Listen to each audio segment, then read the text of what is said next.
Thank you so much, Crystal. Okay, we've got an exciting panel lined up for you today, all about the benefits of operational AI. So operational AI feels like it's been overshadowed by pixel-based AI historically, despite the huge benefits that can be realized by operational AI. Today, we aim to provide some insights into different AI solutions and the benefits they can provide to healthcare systems. So, Steve, what data challenges do healthcare organizations face, and how can Endex help with data standardization? It's a great question. For me, I've been in the industry a long time. We've got DICOM standards, we've got HL7, we've got terminologies, we've got IHE standards framework. One of the long-standing issues is, as data flows through a system, it's unpredictable. People are using different terminology to describe different things. As a result, people aren't understanding the data they give isn't understood, particularly when different machines talk to one another. If the data is not expected, integrations fail.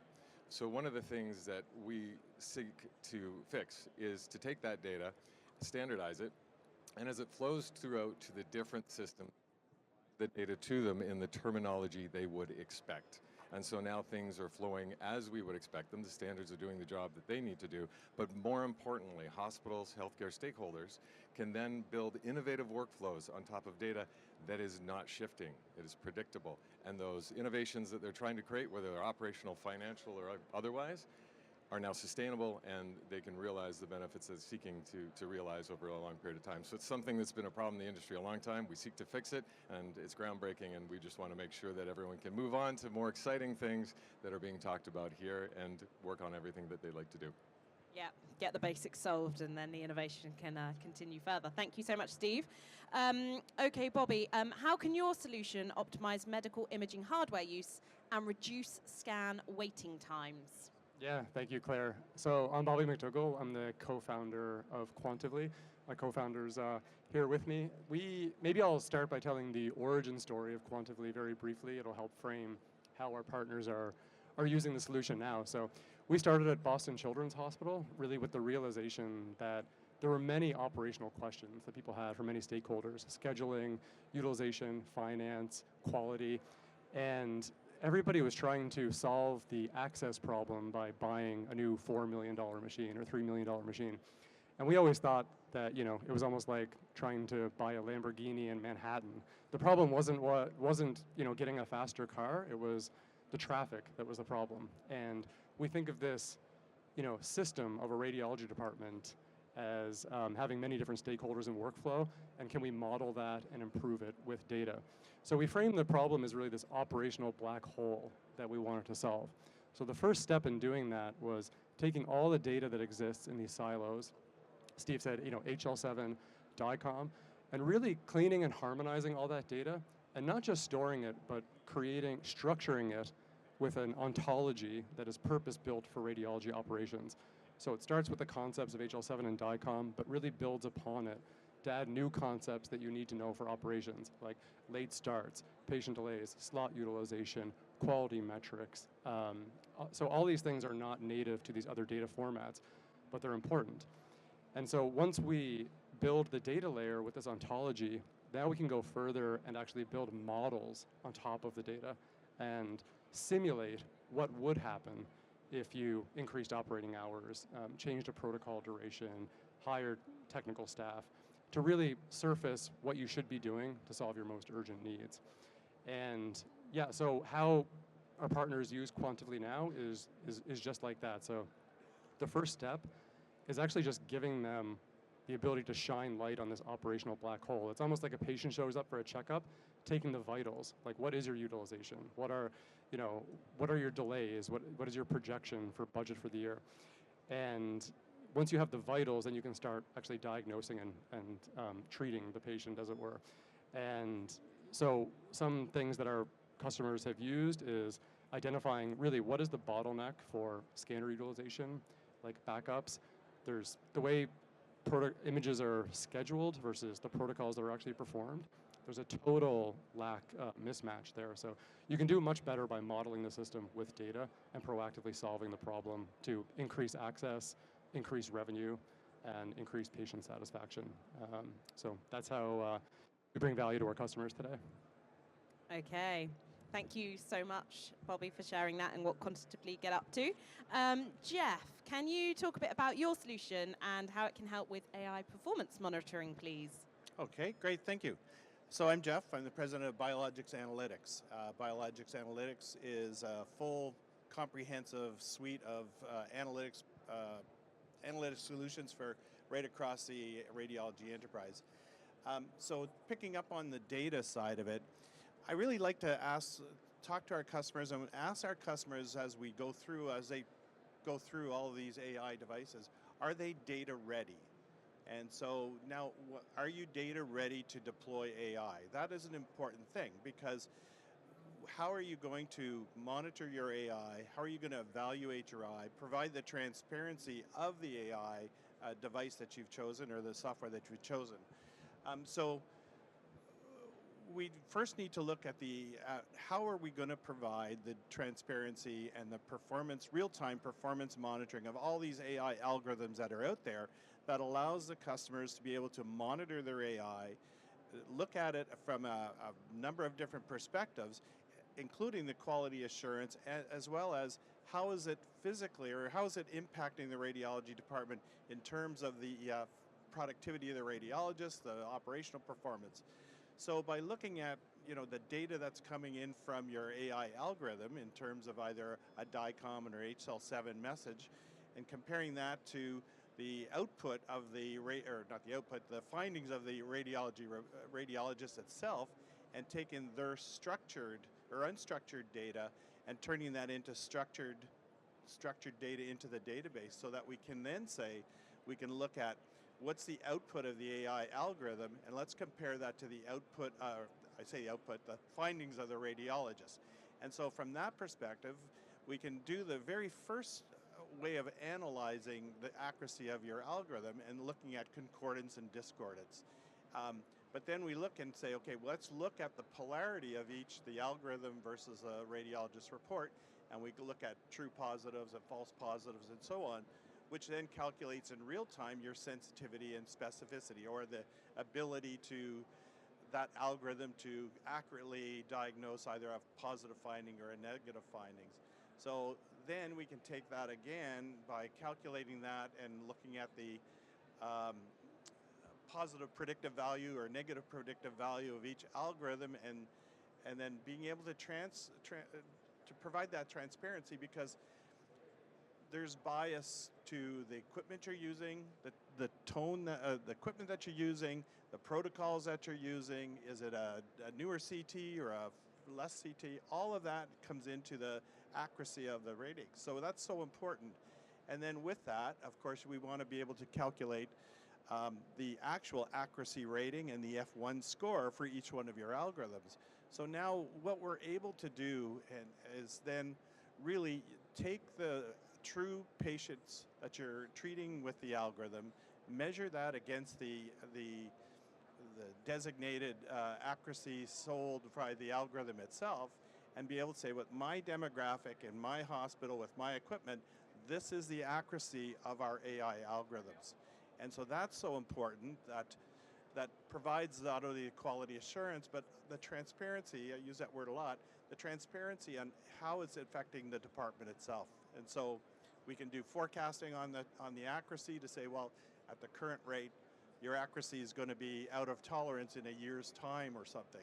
So that all has to come back, looking at the data to pull that through, and then measuring it to turnaround times or read times of the radiologist and stuff. So that's the way AI algorithms are going to be adopted in a more wholesome way to take advantage of all this great technology. Lovely. Thank you so much, Jeff, for sharing more about what your solution at Bialogics can do. Steve, do you want to just add a bit more about Enlitic and more in terms of data standardization or your product more in general? I think that would be great. For all of us, one thing I'm excited about is to see more people interested in data quality. Data quality is something that's really, it's a tough sell, frankly, for all of us. We come up and it's a field of dreams. We build a huge solution that can bring data that is ambiguous, is missing, is incorrect, and make it consistent and clear. And that's something that's hard to sell. But when you look more deeply at the discussions that we have in our company as well, what we're focused on by building that first and now, focused on key workflows like, are you underbilling? Is there data that was acquired inside of the exam that is not making it to the billing process? We're not a billing company. We work with other companies that do the billing, but pass along that data to capture billings that are not being done. So underbilling going away. For example, hanging protocols, launching the right report template inside of PACS Workstation, working together with our colleagues here as well. How do you get a particular series from a particular CT study to the exact AI algorithm that you need? That's tough to do today. The terminology is changing, and you're writing these scripts that if, then, else on a Sunday, if this is this. And these scripts that try to work with the bad data over time fail as terminology starts to change. The better way is standardize that data, make it predictable, and then make a little script that says, if this series from this study comes in, send it to that algorithm. Instead of sending all the CTs that we have to a particular algorithm, we're doing no favors in that case. So the idea of having full control of your data rather than the data controlling you is important, but we recognize that data quality is a tough sell. It's these types of workflows that are exciting. Telerad, how do I allocate my cases to all the different radiologists that are working with me? All these studies are coming in, they have different names. I have an Excel spreadsheet or whatever solution you have, and humans that are looking at that to determine this needs to go to that person. If it doesn't go to that person, you're gonna lose time on your SLA. Worse, if it was important for the patient, that patient is not going to be seen to, and that's why we're here. Clarity of data does so much, but as we talk about data quality, listen to the workflows that we say that are of value, but as a panel here as well, we're open to discussions to hear more about the struggles that you're having, because there's use cases we may not know that we can solve because the data is accurate, because you have a complete understanding twin of your technology, because you can monitor the health of algorithms as they continue throughout their use inside of the organization. These things are much more impactful, but for other workflows, I think it's important to note, at the end of the day, we have to help with the issue. The hospitals have to do more with less, financial benefits, whatever that may be. Data quality is important. Let's show where the ROI is as well. It's important. Perfect, thank you so much. Do we have any questions from anyone in the audience? Sure. Let me borrow this. Use this for holding nice and close. Jeff, this is a question for you. I would have thought that the clinical algorithms that your product assesses the efficiency of, that they would have already been doing that themselves. Do they do that, and is it a matter of just not trusting the fact they're self-reported kind of results for how accurate they are? There you are. Yeah, that's a great question. I'm sure, yes, of course, the algorithms themselves, those vendors can go in after a period of time and do checks against that accuracy, but they're not doing that in relation to the use of the algorithm totally across the hospital. So taking into account all the other variables and that add bias, even to the point of radiologist reporting bias. Secondly, it's not real time. So if somebody comes back 6 months later and says your accuracy is this and it's out of range, is that doing you any favors? And so that we really do need to have that impact in real time to provide the impact and the transparency. And then secondly, you want to know if you're trialing an algorithm, you want to know that did it decrease my turnaround times? Did it decrease my read times? Did it improve my RVU production and subsequently, as Steve said, the financial side of it as well. So there's much more to that than just looking at, oh, my F1 score is 0.95. It's the impact on the radiology department that we want to provide. Ah, we have another panelist. Wow. Are you ready to be put on the spot, Jeff? So thank you for joining us. We have Jeff from Rad AI here. So how can Omni help reduce radiologist workload with automated impressions? Sure. So Rad AI Impressions has actually been in the market since 2019. It saves about an hour per 9-hour shift for a radiologist, reduces the number of words radiologists say every day by about a third. So it automatically generates that last third of the radiology report to really reduce kind of fatigue and burnout for radiologists. And so now we're in use by about half of all US health systems, 9 of the 10 largest radiology groups. So. Okay, and maybe a final question to you all, not a hard one, but what's coming in 2025? Jeff, maybe would you like to share anything about Rad AI and your plans and what people can begin to get excited for? Sure. We launched our Rad AI reporting solution, full replacement for existing legacy solutions in the market, to be able to help radiologists dictate more easily, dictate less words, and generate the report more easily. Supports all of your existing templates and macros and everything else, but allows you to use new generative AI features to automatically create more of the report. And so we're partnering with more and more companies in terms of providing automatic integration directly into the report to save more time. So that includes, Blackford includes many other imaging AI companies, PACS companies, RCM, and so on. Amazing, thank you very much. Jeff, Bialogics, what's the thoughts? What's coming? So we have been really busy this week because all of the AI algorithms that you see around you are coming to us and saying, you know, we need to have that quality assurance, or we need to have that real-time performance monitoring in order for us to sell into the hospital.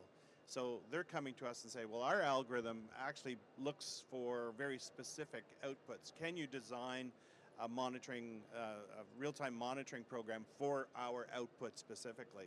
So that's been exciting. So we'll do that. We're also incorporating the oncology side of it. So a lot of oncology AI will come in and being able to ingest the oncology reports and being able to do SNOMED concept searches on oncology and carcinoma type of terminology rather than just radiology.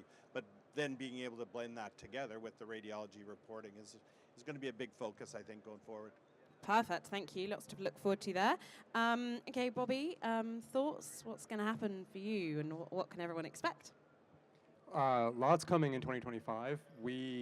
I think maybe it builds on finally realizing our whole data philosophy. So we don't consider ourselves, an analytics and dashboard company. There's really 4 big ways that you should interact with data and have data actually work for you.